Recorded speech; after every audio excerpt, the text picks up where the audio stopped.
Made to order March rolls on. This week we're opening up the SBB. Look at this nice gradient, very Zion National Park travel wallet, and the Lone Bandit. It's the only time of the year we open up full customization because it's such a pain. We get emails and DMs every single day about it. So get your order in and check them out below. Okay, episode number 4 that we're recording in the last 2 hours. Looking forward to it. I don't even know which order this is going to come out in. So if you haven't seen the previous stuff that we recorded, we'll put links below. And if this isn't the 4th version of this that you're watching, then there's probably more videos to come at some point.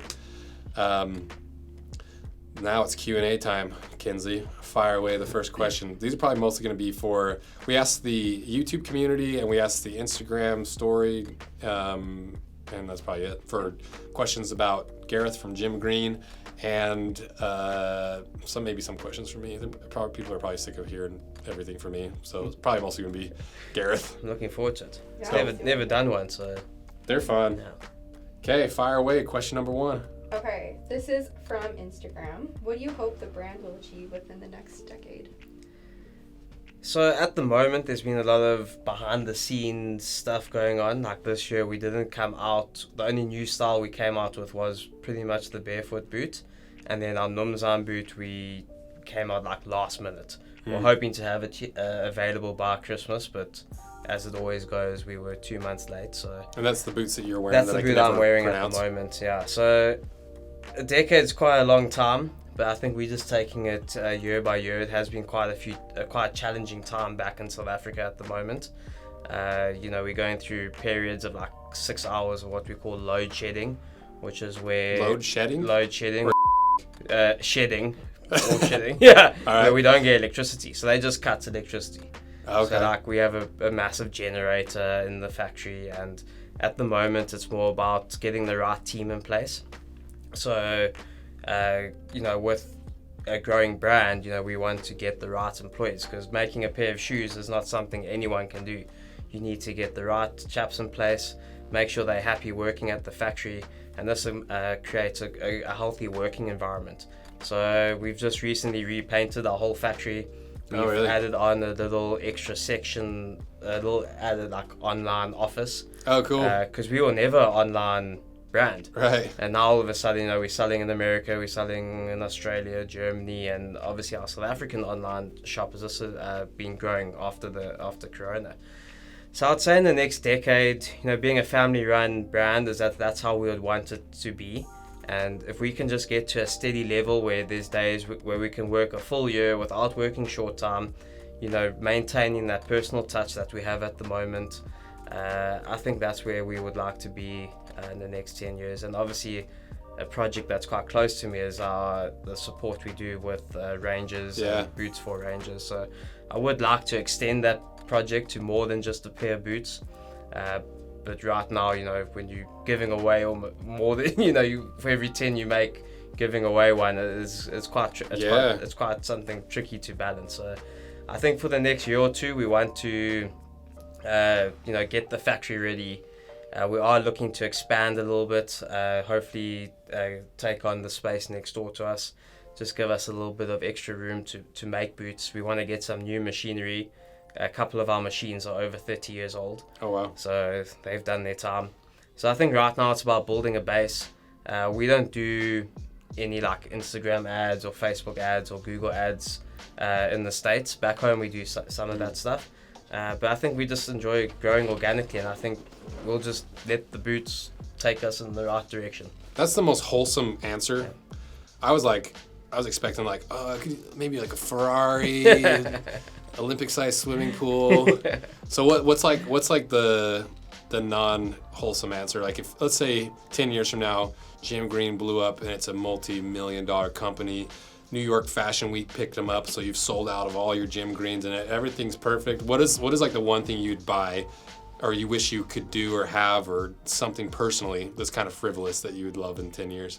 I've always enjoyed the outdoors, so yeah. Whenever I get the chance, I go out. That is so damn wholesome again. He's the best person ever. Yeah, I've been kind of looking into it, just having a place kind of in the outskirts of Africa, somewhere there, and just so that that borderline, because sometimes you can be a little bit too remote, and then it's quite hard to get in and out, especially if there's an emergency. So you kind of need that, touch of civilization that's in the hour or two's drive, but at the same time, and that's also quite an important area that needs protecting, where there's human-wildlife conflict. You can imagine there's lots of people that have these like little small holdings, they've got their 10 cows and a small patch of maize, and the next minute an elephant or leopard comes and it disappears. So those are areas that are needing lots of it. They need help. The human wildlife conflict is quite a touchy subject. Okay. Yeah. Maybe like a little apartment off the side so we can stay for a few months. Whenever definitely. Gone down to South Africa. I've had that crazy thought in my mind, having like a little gym green camp where you can create content. That would be cool. Test boots out, and maybe maybe a camp here, because you can't just test gym green boots. Maybe have a camp that just tests outdoor gear. Making one video every few months, but at least you put in gear through like a solid test. So. We should steal that idea too. Should I answer the questions just for content's sake, even if we don't put them in this video? Yeah, I think you should answer this one too. Okay, ask me. The question was, what do you hope the brand will achieve within the next decade? Total world domination. Obviously. Lamborghinis, Ferraris. Okay, now models. Weston, we need a wholesome answer from you. All right, fair enough. No, honestly, 10 years with Rose Anvil, I'd love to be at a place where the dream shop is complete. Huge shop, all the equipment you could ever want for woodworking, leatherworking, metalworking, mechanicking. Like, this is the dream of Rose Anvil, right? Is to get to a point where I can just lock the door for a week. I don't have to see anybody, and I can just go in and make stuff and just make furniture, make leather goods, make art, have anything at your disposal for the ultimate maker space.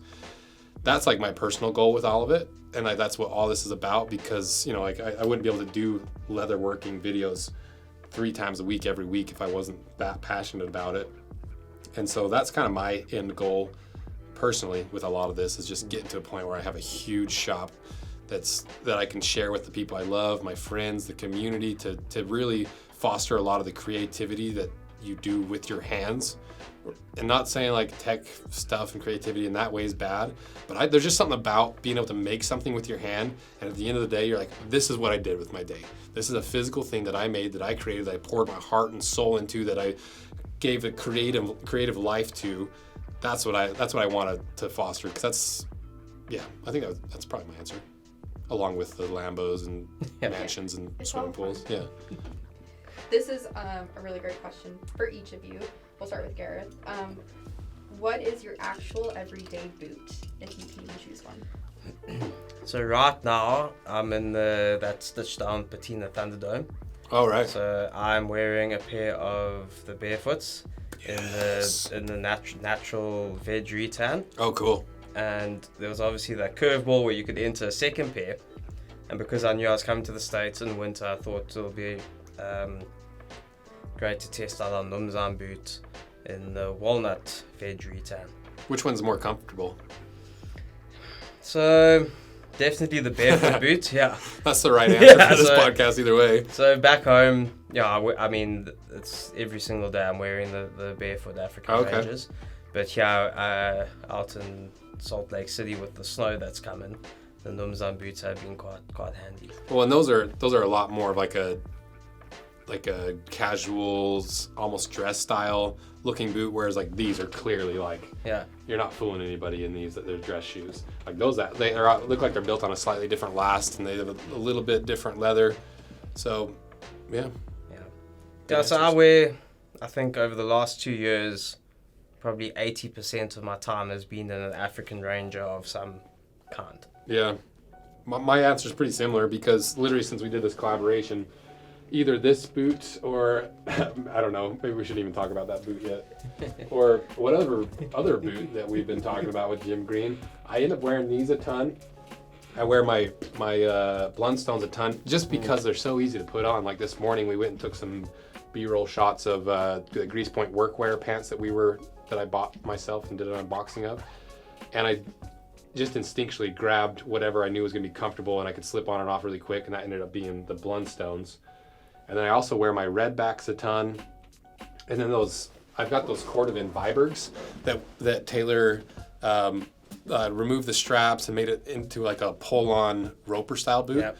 I have those as kind of, which is the absolute worst way to use these boots. I have them as like my kickers or like my go outside boots. So I have like these $2,000 Cordovan boots that I wear in the snow to go out to my car to get my headphones or like to run down to the marketplace to get some food or whatever. So they're like I wear those a ton just because they're kind of my backdoor boot.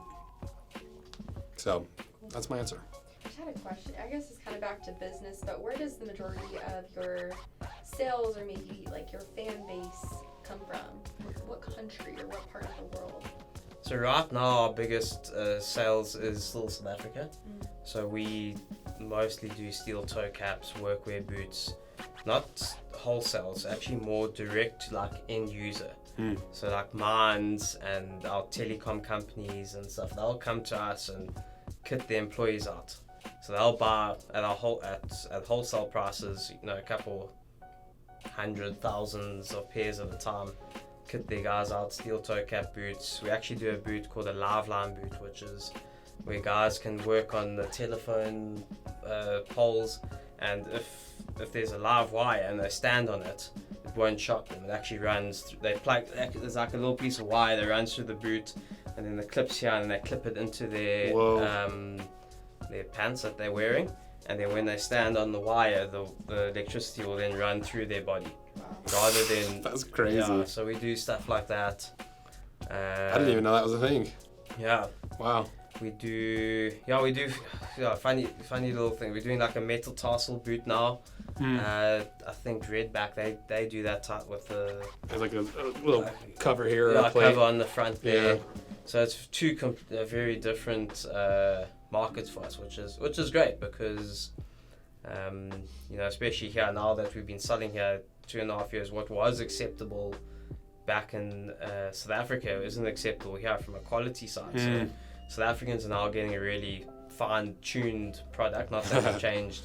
Right. We haven't changed anything in the materials that we use or the design. And then someone asked, this is a question you each can answer. Why do so many people want Gore-Tex in boots? Is it even worth it? It seems to fail often. I'd be curious to hear your perspective on it because you guys make a very traditional made boot that you don't use that high-tech linings and materials. You use a lot more of the traditional stuff. So what's your opinion on the Gore-Tex issue? So we actually have a boot. We don't use Gore-Tex. We've got a different supplier from Italy. Oh, the Monster. The Monster. Right. It's actually the only material that isn't sourced from South Africa. Okay. So we had the Monster. We had a few pairs here in the US, and that we just never did well with it. But maybe it's because it was like right in the early days. Right. And if, you know, maybe down the line again, you know, we tooled up to do it. So we can very easily introduce the Monster boot again. So we run a Gore-Tex type material imported from Italy in that boot. Okay. And, you know, my view on it is that it is waterproof. So leather, I wouldn't say is waterproof. It's right. water resistant. But if you treat leather with waterproofing polishes, and it's like in some of our boots double lasted, you know, you're gonna have to try quite hard for water to get in there. Yeah. So water can get in, but treated right, you know, the water won't get in. But then again, so then you get the durability of the leather. Right. But you've got that slight little chance that water's going to get in. Whereas if you go the Gore-Tex route, yes, definitely there is a lifespan on it. So you are going to rub away on the heel.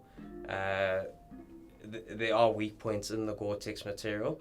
But I think it's a great material. If you want your foot to be waterproof, then I would say that's it. But you got to understand that it will fail eventually. Yeah, my perspective on the Gore-Tex waterproof lining is like I'm a little bit 50-50, maybe like 60-40. Like to me, it has its purpose and it can work really well. And like if you need a hunting boot it's going to be like a big old tall boot and you have to keep water out at all costs, Gore-Tex is going to do it best. But when it comes to more of these like traditional boots and some of the more simplistic boots where you're not going to be like wading in water, like you said, you can get some silicone infused leathers. You can rub beeswax on the thread to prevent it from leaching leather in. Brands sometimes will even do like a thread seal on the inside of the boots after the pattern or after the upper's sewn. But both of them still have the same problems of like eventually the waterproof aspects go away. Water can still get in from the top down. And at the end of the day, just because a boot is waterproof doesn't mean it's not going to absorb water. And so like a lot of times the waterproof leather boots, whether it's a lining or just the waterproof leather, the boots get heavy because it absorbs all the water or it gets trapped in between the layers. And so that seems to be just a problem that no one's quite figured out how to solve perfectly yet, making a true breathable waterproof boot that dries fast, that's durable, that doesn't wear out, that's still natural. It's one of the age-old problems in boots, starting all the way back in World War I, trying to solve it through World War II, trying to solve it with the bunny boot, trying to solve it with the jungle boot. All these different boots that have become icons have tried to, a lot of them have tried to solve the same problem of water getting inside of boots. Yeah. One thing I have tried to do is take the stitched on construction and put that Gore-Tex lining into a stitched on construction. Oh, okay. Which is have not succeeded. Well, the other problem with those Gore-Tex linings is it's just like a plastic bag, a really durable version of a plastic bag wrapped around your foot. And over time, in some of these areas where you kink it over and over and over, no matter what material it is, you're gonna eventually kink through that and create a little opening in it, whether it's leather or a Gore-Tex lining. So, still seems to be an unsolvable problem with footwear. This is another business question, then we'll move on to more product-based questions. So this is a question for both of you. As businesses that also have a YouTube channel, how do you split your time between the two? Yeah, so my one, I was explaining to you earlier where I wasn't meant to be on the YouTube channel, and we got a guy in to come help out and do the YouTube channel, and when we set up to do the first episode, within a couple minutes of the first take, I just knew that he wasn't, all in there. Yeah. I think to do a boot channel, something so specific, and there's so many things to talk about, you really have to be, invested in what you're doing. Yeah. Because lots of the things, some of the stuff can't be scripted. Right. Most of it's actually, it kind of flows off your tongue when you're talking about it. And so within a couple of minutes, I've eventually jumped in. The next minute, I was the star of the YouTube channel. So at the moment, what we do is fortunately I've got a younger brother, and he does all the camera stuff and editing, and then I sort of lead the way with what content we're going to do. And what we try and do is like Tuesdays or Wednesdays is when we film, and by Friday we'll get that kind of from the factory content out. We'll just chat on new styles or adventures we've been on, or just pretty much anything that's going on. And then of recent, we've been doing custom boots of the week, which I'm now, my youngest brother, this is now his third year at the factory. So what he'll do is he'll actually film and edit the custom boots of the week. And then what we'll do is we'll now sit down and we'll chat together on what we like about the boot and what we don't like about the boot, and we'll add in a little 30-second clip to that custom made boot of the week, just to give guys a bit more of an idea around, especially people new to our YouTube channel, because like 50, 60, 70% of the viewers are coming through the algorithm. So it's not actually subscribers, so it's guys that are new to the brand. Okay. So we find it quite important just to give a little bit of a heads up of what's about to happen. In give them some context to it. Yeah, give them some context. Why this leather, why that change. Well, even like people that love boots like to hear that.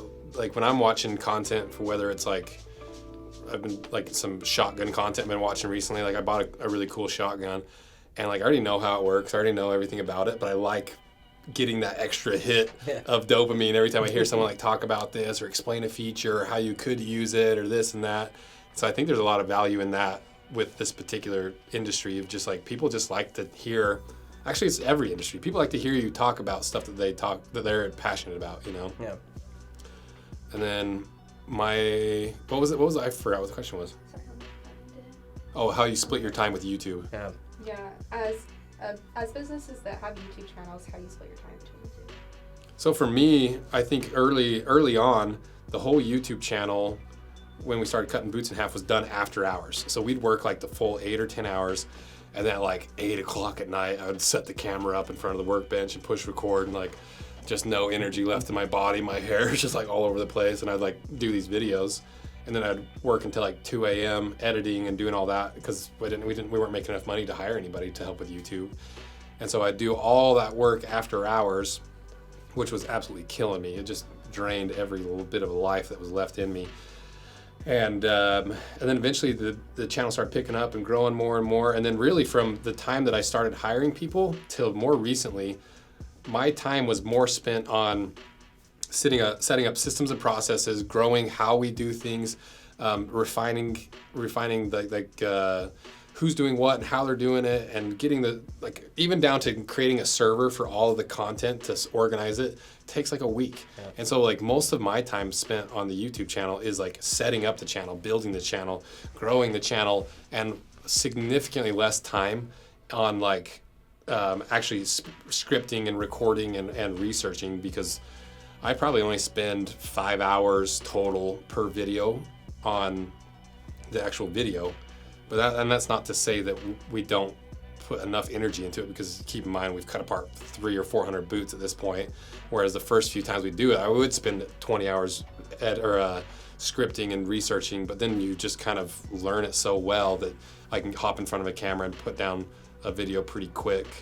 And so that allows me to free up my time to work on more of the things that I'm actually passionate about, which is like the product design, all the fun equipment and tools that we have in the back, growing the business, and just expanding the other sides of the business. So as much as people think that people on YouTube are just like 40 hours a week, I'm recording, I'm scripting, I'm researching, most YouTubers spend probably 1/10 of their time on the actual content creation, and everything else is on all the back end BS, dealing with YouTube and the content and all that stuff. Yeah.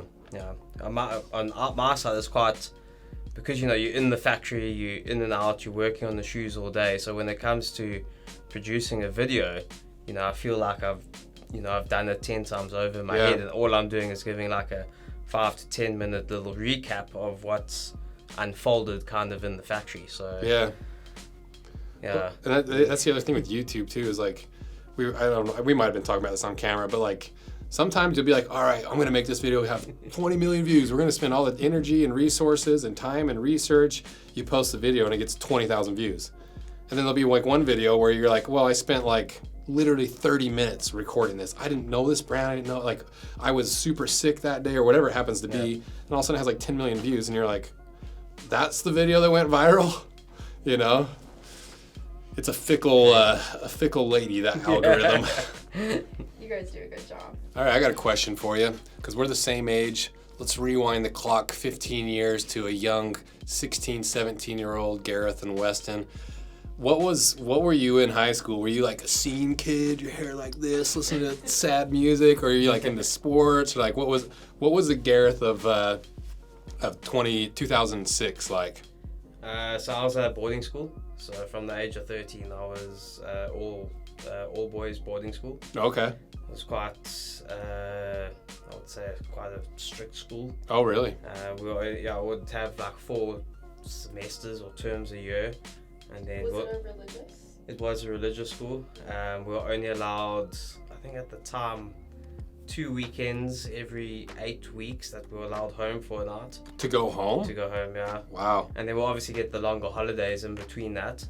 But during those 8 weeks, you're only allowed 2 nights home during those 8 weeks. Did you enjoy it? I loved it. Just a bunch of homies hanging out? Yeah. Sneaking out and finding the Catholic girls' school, or what? We weren't allowed. That was definitely not allowed. Yeah. The school's very far away from each other. Girls over here. It's quite a common thing back in South Africa to go to a boarding school. Okay. Lots of all my friends would do that. Yeah, so I was more into enjoy my sports. I played rugby, cricket, squash, golf. I've never played any of those sports. Yeah.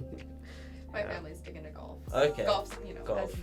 Golf is big here, Yeah, and then I went on to the University of Stellenbosch, and I studied entrepreneurship and logistics. Oh, cool. Which is a university down in the Western Cape. Lots of good fun. All my friends went there, and then after that, I went and worked as a ranger. That's right. I forgot about that. Okay, what about like when you were a ranger and you're doing like the photography tours and stuff?